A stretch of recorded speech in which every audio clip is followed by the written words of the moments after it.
8.2 प्रश्न संख्या 6 कक्षा 9 के प्रश्नों को हल कर रहे हैं हम। दर्शाइए किसी चतुर्भुज की सम्मुख भुजाओं के मध्य बिंदु। तो एक चतुर्भुज है ए बी सी डी, चतुर्भुज की सम्मुख भुजाएं, इनके मध्य बिंदु, ये सम्मुख भुजाएं इनके मध्य बिंदु को मिलाने वाला रेखाखंड परस्पर समद्विभाजित करते हैं। तो इनको मिलाने वाला जो रेखाखंड है, सम्मुख भुजाएं हैं, इनके मध्य बिंदु को मिलाने वाला रेखाखंड जो है, ये रेखाखंड और ये रेखाखंड एक दूसरे को समद्विभाजित करता है, यानी ये बराबर इसके और ये बराबर इसके होगा। तो मान लेते हैं हम, ये क्या है, P बिंदु है, ये Q है, ये R है और ये बिंदु S है। तो दिया है एक चतुर्भुज ए बी सी डी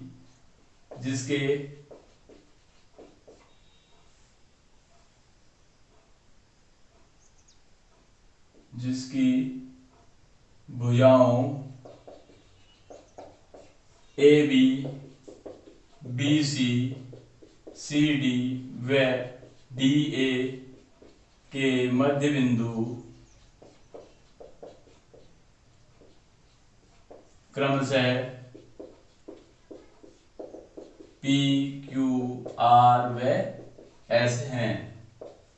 तो ए बी सी डी एक चतुर्भुज दिया हुआ है, इनकी सम्मुख भुजाओं के मध्य बिंदु, यानी सभी भुजाओं के मध्य बिंदु दे दिए हैं, और सम्मुख भुजाओं के मध्य बिंदु को मिलाने वाला रेखाखंड जो है, यानी कि ये सम्मुख भुजाएं, इनको मिलाने वाला रेखाखंड क्या है, पी आर, यहाँ पे क्या है, क्यू एस। तो ये एक दूसरे को दो बराबर भागों में बांट रहे हैं। तो ये माना ये पॉइंट ओ है। तो हमको सिद्ध करना है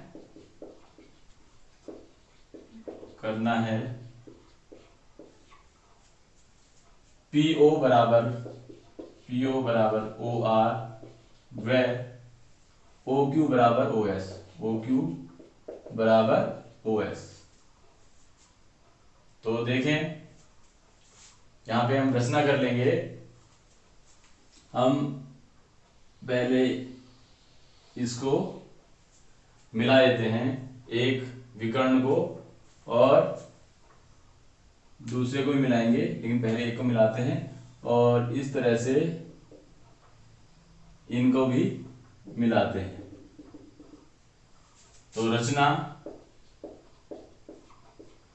विकर्ण AC व BD को मिलाया। मैं एक एक करके मिलाऊंगा तो इसलिए, लेकिन मैं लिख देता हूं पहले ही। व रेखाखंड PQ, QR, RS व PS को मिलाया। इनको भी मिलाना है। अभी मैंने दो सम्मुख रेखाखंड मिलाए हैं, ये और ये PQ और RS मिलाया है। देखें हल, उत्पत्ति, प्रूफ। मध्य बिंदु पर में हमें याद है, किसी त्रिभुज में दो भुजाओं के मध्य बिंदु को मिलाने वाला रेखाखंड तीसरी के समांतर व आधा होता है। तो त्रिभुज ACD में, देखें त्रिभुज ACD। आप थोड़ी देर के लिए इनको भूल जाएं, इनको, और देखें इसका मध्य बिंदु ये है, इसका मध्य बिंदु ये है, इनको मिलाने वाला रेखाखंड SR वो AC के क्या होगा, समांतर होगा और आधा होगा।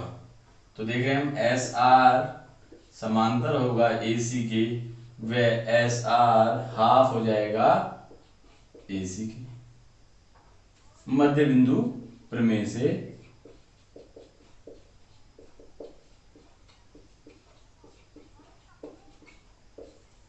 ये समीकरण 1 कहते हैं इसको।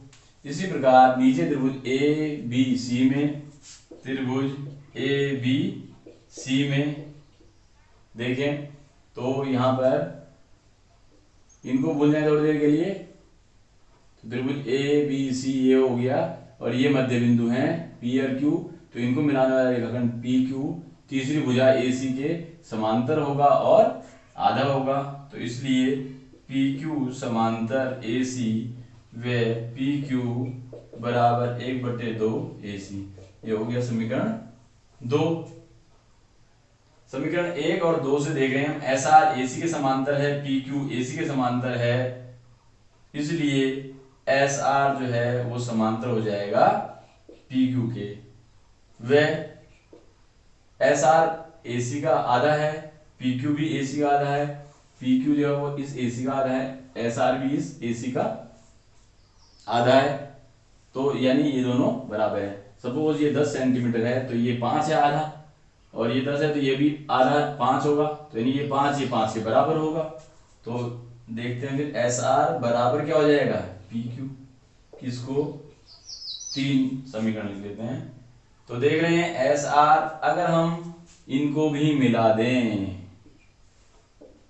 अब इनको भी मिला दें तो देखेंगे पी क्यू आर एस एक समांतर चतुर्भुज होगा, है ना, क्योंकि आमने सामने का जो रेखाखंड है वो बराबर हो गया है एस आर पी क्यू के, और समांतर भी हो गया है। तो समीकरण 3 से चतुर्भुज पी क्यू आर एस एक समांतर चतुर्भुज है। क्यों? क्योंकि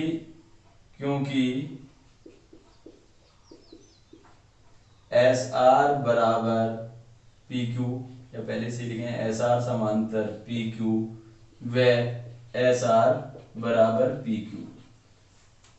चतुर्भुज में सम्मुख भुजाओं का एक युग्म समांतर है और बराबर भी है, इसलिए पी क्यू आर एस एक समांतर चतुर्भुज है। तो जैसा कि हम देख रहे हैं पी क्यू आर एस हमने एक समांतर चतुर्भुज दिखा दिया। अब क्या है, पी आर और एस क्यू इसके क्या हैं विकर्ण। आप चाहें तो फिर यहां पे इसको मिलाते हुए पी एस को बी डी के समांतर हाफ दिखाएं और आर एस को बी डी के समांतर और हाफ दिखा सकते हैं। फिर ये भुजा पी एस और क्यू आर भी बराबर और समांतर आ जाएगी। तो इस तरह से और एक हमको स्टेटमेंट मिल जाएगा फोर्थ, कि पी एस क्यू आर के बराबर है और समांतर है, तो ये समांतर चतुर्भुज है पी क्यू आर एस। अब हम जानते हैं कि समांतर चतुर्भुज के विकर्ण एक दूसरे को समद्विभाजित करते हैं, क्योंकि हम जानते हैं समांतर चतुर्भुज के विकर्ण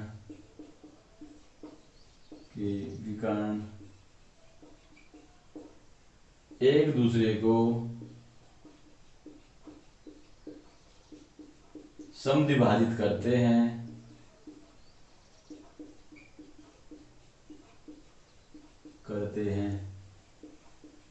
तो यहां पर देखें पी क्यू आर एस में ये जो है पी आर, इनको मिटा दें आप जरा,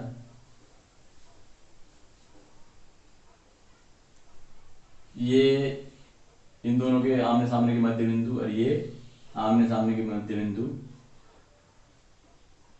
तो हम देख रहे हैं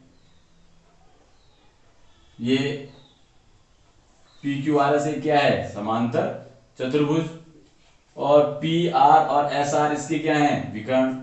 यहां पी आर व एस क्यू इसके पी क्यू आर एस समांतर चतुर्भुज के विकर्ण हैं।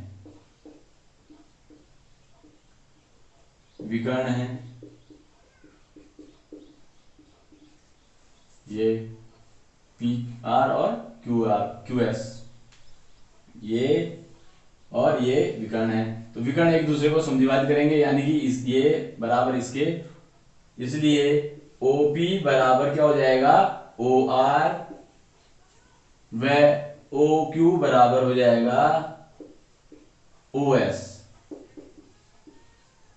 यही हमको सिद्ध करना था।